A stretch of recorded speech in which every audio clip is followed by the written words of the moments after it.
The title might sound misleading. It's not really my house anymore. I left the moment my dead-end Wendy's job paid me enough to get out. Whenever people ask why I'd trade a beautiful family estate for a cramped 400-square-foot apartment, I tell them I wanted independence. But that's not the truth. The truth is that house isn't normal. I don't even know if I'd call it haunted. There weren't any slamming doors or ghostly whispers. It was something else entirely. Something that pretended to belong there. When I was a kid, it was me, my mum, my dad, and my little sister Jenna. At least, that's what we thought. The first strange thing I remember happened when I was 8. Jenna had just started talking. I'd sit beside her crib while Mum made dinner, playing peekaboo or making faces. She would always stare just behind me, smiling. Then she'd giggle and point. "Dada," she said once. "No, Dad's at work," I told her. "He'll be home for dinner." She didn't look at me. Still pointing behind my shoulder, she said it again, "Dada." I turned around. Her nursery door faced the hallway. That hallway always felt darker than it should have, like the shadows stretched too far. For just a second, I saw him. My dad, or something wearing him. Same clothes, same haircut, same posture, but the eyes were wrong. There was no warmth in them, just a cold, silent stare. Then he was gone. At night, Jenna would sometimes laugh in her crib. I'd hear her whispering, saying Dada or Mama, or worse, Addy. That's what she called me before she could say Adam. But I was in my bed. So who was she talking to? Kids imagine things, sure. But the older we got, the stranger it became. Mom would swear she heard one of us calling for her when neither of us had said a word. Sometimes Jenna said she saw me in her room when I hadn't been there at all. And then there was that night. I was 14. Jenna was 6. Mom and Dad were out, and I was babysitting. Everything was fine until about 9 p.m. I looked up from my phone and saw Jenna standing outside on the back porch. It was cold, drizzling, and dark. "Jenna, get inside," I yelled. She didn't move. "Jenna, now?" She just stood there. Her hair was wet, head tilted slightly. Annoyed, I grabbed the door handle. "Adam." Came a sleepy voice behind me. I turned. It was Jenna, still in her pajamas, still half asleep. My eyes snapped back to the glass door. Outside, the other Jenna was smiling. My hand was still on the handle. I yanked it back like it burned me. Jenna clutched my shirt and started crying. The thing outside tilted its head, then screamed. "Adam, what are you doing? Who is that?" It was copying her voice, but wrong.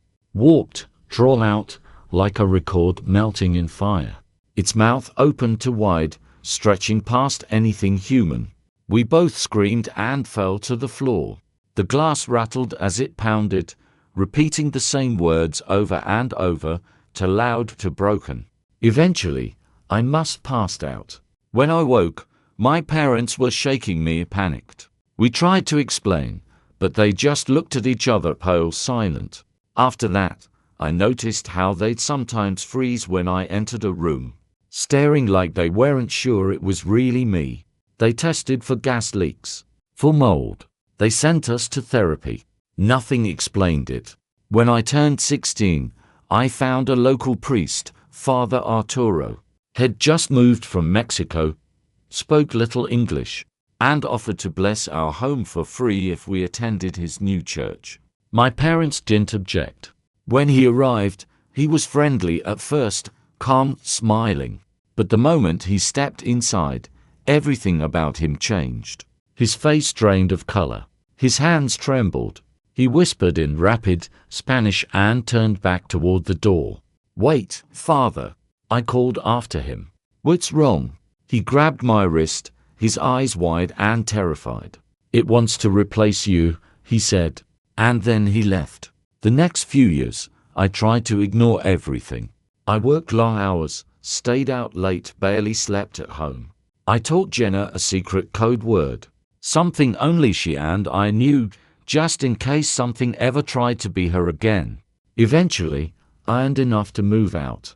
Jenna visits me often. She's 12 now. I don't think she's been back home in a long time. I don't speak to my parents much anymore. When I came out a few years ago, they didn't take it well. We drifted apart. Then, last week, a text appeared in our family group chat, the first in months. Dad invited us for Thanksgiving dinner. I told myself I'd forgive them if they ever reached out, so I said yes. Driving up the old road made my stomach twist. The house looked wrong, bigger, emptier, like the land itself didn't want us there anymore. Even the air felt heavier. A pile of dirt blocked part of the walkway. I stepped over it and muttered, "Classic Dad," under my breath. Inside, the smell of turkey almost comforted me. Almost. "Come on in," a voice called from the dining room. It was him. For a brief moment, I felt like a kid again, until I saw his face. The eyes. They were the same eyes I'd seen all those years ago in the hallway. Empty, cold. Watching.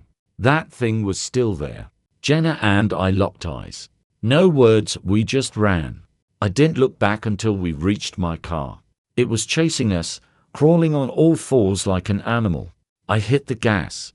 In the mirror, it stopped at the edge of the property, watching. We haven't been back. Sometimes, I still wonder. Where's Mum? Why didn't it follow us? What happened to the real Dad? And whenever I see someone I love, I make sure to look at them twice. Just to be sure.